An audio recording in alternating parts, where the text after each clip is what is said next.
Itaiatik eta Saretutik gogor salatu nahi dugu pasadan ostiralean Iruñako karpan emandako talde erasoa edo bortxaketa.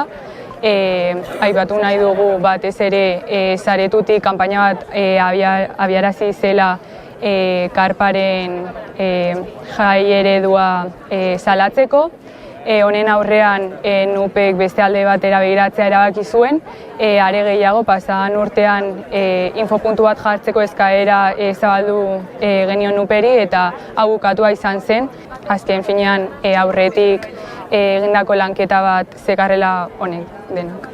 Berak esan duenaren arira, bai salatu nahi genuela gertakari hau badela emakume langileok egunerokoan jasaten dugun indarkeria matxistaren beste adibide bat, hau da, kasu isolatu bat izatetik urrun beste adibide gordin bat dela. Ikusten dugu egungo testu inguruan ideia, esan den bezala ideia reakzionarioen eta fasismoaren gorakada bat ematen ari dela, eta honek matxismoaren normalizazio bat ekartzen ari duela. Indarkeria matxista ukatzeraino iristen dena.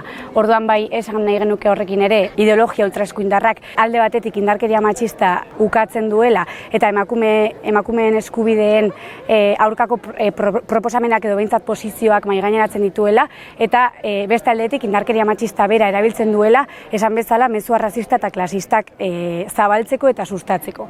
Orduan honen aurrean eta egoera hain gordina dela ikusita eta ikusita indarkeria matxista oraindik ere emakume langileon eguneroko dela eta ez dela batez ere bukatu, urgentziazkoa ikusten dugu honen aurrean antolatzea eta erasoen aurrean erantzun irmoak ematea eta borroka bitartez antolatzea. Zentzu horretan, beharrezkoa da, matxismoaren aurkako kontzientziazio lana eta borroka indartzea. Matxismoari aurre egingo dion mugimendu indartsua eratuz.